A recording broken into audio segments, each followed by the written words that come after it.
The guy's been to all the clubs, he's had all the girls, but he sees there's something missing, there's a void. She's been hustled and she's made a little money and she's sick of being used and abused and all this stuff, and people are ready to get serious. Yeah. You know what? But there's a lot of things out there, a lot of confusion for some people.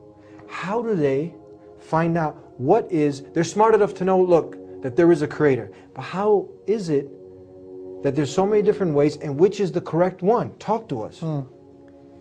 First, let's walk through the thought process of someone who comes to the right conclusions. They already recognize that this world was not created without a purpose. That, you know, the intricate creation of even ourselves, down to our very fingertips, is something very profound and amazing. So it couldn't be that this has been designed without an agenda, a cause, a purpose. No way. They acknowledge that there's a creator who designed this in such perfection. And any decent human being, one characteristic of decency is gratitude. When somebody does you a favor, it's human decency that you want to thank them. It would be very indecent and inappropriate of you that you had a flat tire, somebody came and helped you out, and you just turned the other way and walked away.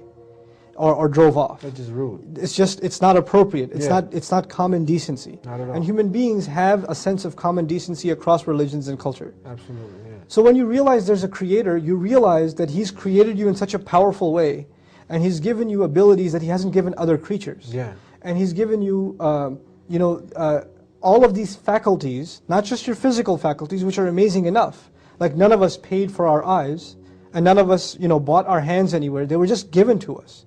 And there are so many others that don't have these things. So one acknowledges, first of all, that these things were given to him or her without them having to pay for them. And then on top of that, their sustenance, water, the air they breathe, the family they enjoy, the house, whatever they may have, they've been poured upon from every direction with all sorts of favors, none of which they had to pay for. It was just kind of handed down to them. So the very least decent person will, in some way in their mind, they want to be grateful. So even you'll find the people that aren't very religious, if they win the championship, they'll say, I thank God. Yeah. Right? There's some sense of decency, right? But in addition, there's also a sense of appreciation. In addition to praise, or rather gratitude, there's praise and appreciation.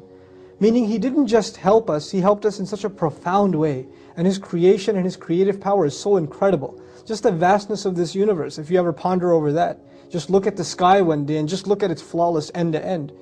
That in itself would make you in awe of the creative power of this one creator. We're not even going to name him yet. We acknowledge then that this creator who made me, who has a purpose, well, who is the best person, or the best individual, or entity rather, that can tell me my purpose? Think about this. If I made this cup, well, I made it for a purpose.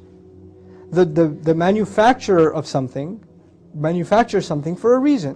You make a car so it drives. You build a house to live in, right? So when human beings construct something, design something, then there's a purpose in mind for which they're designed. So when you acknowledge there's a creator and he created me, and he created me quite well, with this profound intellect that he gave me and all these faculties and abilities, then what purpose do I have? Where am I going to find my purpose? Well, you go back to the manufacturer. You go back to the creator to find your purpose. You can't figure it out yourself, you have to ask him, because he's the one who designed you. So you acknowledge that you are this Lord that's over you, the one who's been providing for you and sustaining you and taking care of you, just like he's the Lord of everyone else. He's the only one that can dictate your purpose. But you also come to another really powerful conclusion, that up until now in your life, maybe you're 25 years old. For 25 years in your life, you didn't live up to your purpose because you didn't even know what it was, right? So you've been in violation of your purpose. Now let's take a step back. If you have, if I own a computer and it doesn't do what I want it to do, right? It crashes. I can chuck it out. I can throw it away. I own it. I bought it for a purpose. It didn't fit that purpose, so I got rid of it. Back in the old days, some farmer gets a cow, right? A cow stops giving milk. He got it for the purpose of milk. It stops giving milk, what does he do? Slaughters the cow. But you come to the conclusion that you were created for a purpose. There's a Lord over you who expects that you live up to your purpose, but for these 25, 20, 19, 18, whatever years of your life, you've been violating that purpose because you didn't even know there was a purpose. You didn't even acknowledge it. But did he punish you for it? Is it, for example, one of your purposes, one thing under your purpose is not to lie, for example. Every time you lied, was there lightning that struck from the sky and cut your tongue off? Or every time you stole, did your hand just fall off?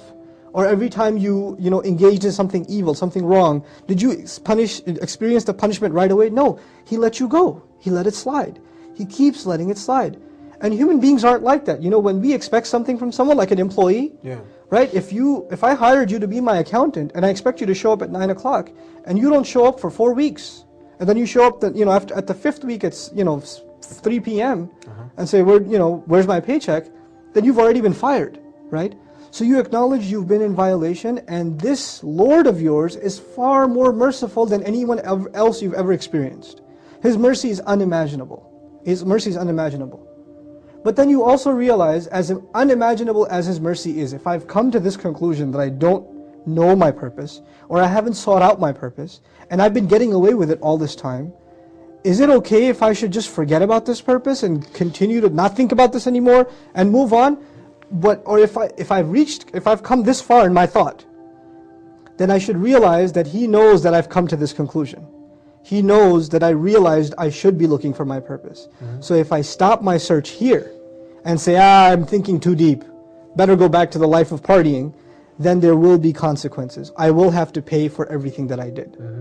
So once you reach this thought process up to here, now what's the next step? You turn to this Creator, this mysterious Creator that you don't yet know, and you declare one thing to Him. I acknowledge that You're my Creator. I acknowledge that I'm supposed to be in service to You. Whatever I do in this life is supposed to live up to Your purpose that You set for me, but I cannot fulfill that purpose on my own because I don't know where to start. You need guidance. I don't have anything. So even if I want to serve You, how am I going to do so unless You help me? Unless You help me. So far you're with me in the thought process. Gotcha. First there was appreciation. Then there was His amazing mercy that He let you slide so far. Then there was the idea that there's going to be consequence, so you better get your act together. Then there's the idea that you ask Him, I'm going to worship You, I want to turn to You, I want to give myself up to You, we need direction but I now. need Your help. We need direction. We need direction. So now when you ask Him for direction, you ask Him for guidance. You ask Him for the way, the clear, straight way to live your life. But you also come to another conclusion. If in fact He is as merciful, if in fact this is the truth, then you can't be the only one. This must have happened before you. There must have been people before that asked for this guidance, sincerely. And there must be people before that were given this guidance, right? So you ask Him, instead of being left out on your own, you ask Him to show you a path that other people have already walked. People have already got, and that He favored upon, right? And then there must be other people who asked for that path. Now listen to this carefully. They asked for that path, they got the path. It's like me asking you for directions, you gave me directions, but I didn't follow those directions, right? I didn't follow those directions. That's such a person who asks for the favor, gets the favor, and then disregards the favor, is someone who the Creator must be very angry with. There's a person who didn't even get the favor, but there's a person who got the favor and then disregarded it. Saw the truth and then put it aside. This person is worthy of the Lord's wrath. And then finally there's a person who asked for the favor, got that favor, received that favor, but then mixed his own thoughts and desires into that favor.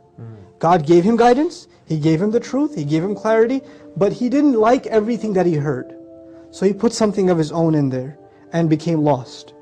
Now this thought process that I've explained to you, actually, the reason I went in this route is because this is the thought process of the Qur'an, the first surah.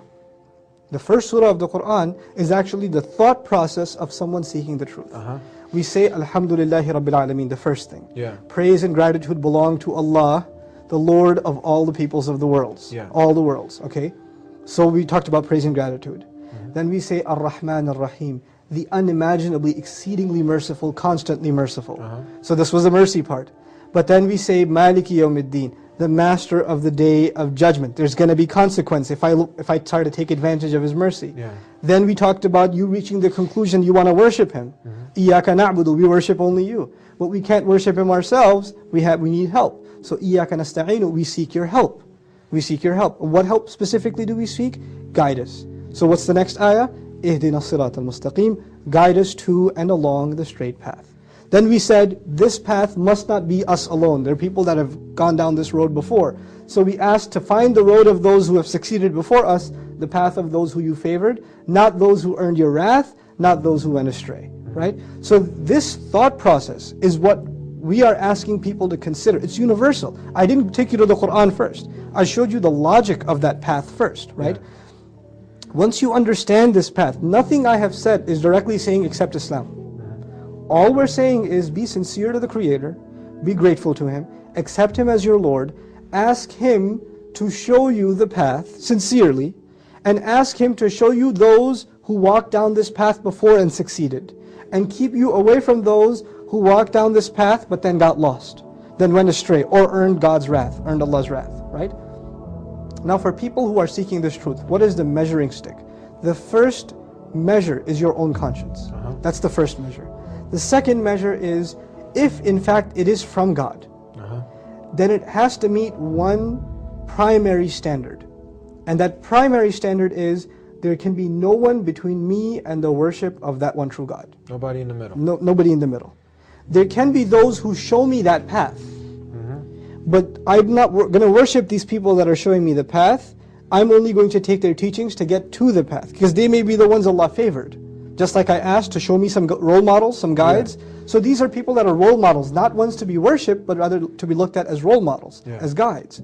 So this sincere attitude, this measuring stick, with this standard, when you try to seek a path, and you try to filter out what is it that's out there, what are the things that people are calling towards, and you find, and then in that quest, when we ask you humbly to consider, just sincerely look at Islam, sincerely look at the Quran. What is it asking you to do? What is it asking you for? What is it demanding from people? You will find it's essentially saying one thing: we created you for a purpose, right? And Allah says, وَمَا خَلَقْتُ الْجَنَّ وَالْإِنسِ إِلَّا لِيَعْبُدُونَ. We didn't create jinn or human beings except that they should worship me. Bismillahir-Rahmanir-Rahim. Alhamdulillahi Rabbil Alameen. Ar-Rahmanir-Rahim. Maliki Yawmiddin. Iyyaka na'budu wa iyyaka nasta'in. إياك نعبد وإياك نستعين اهدنا الصراط المستقيم صراط الذين أنعمت عليهم غير المغضوب عليهم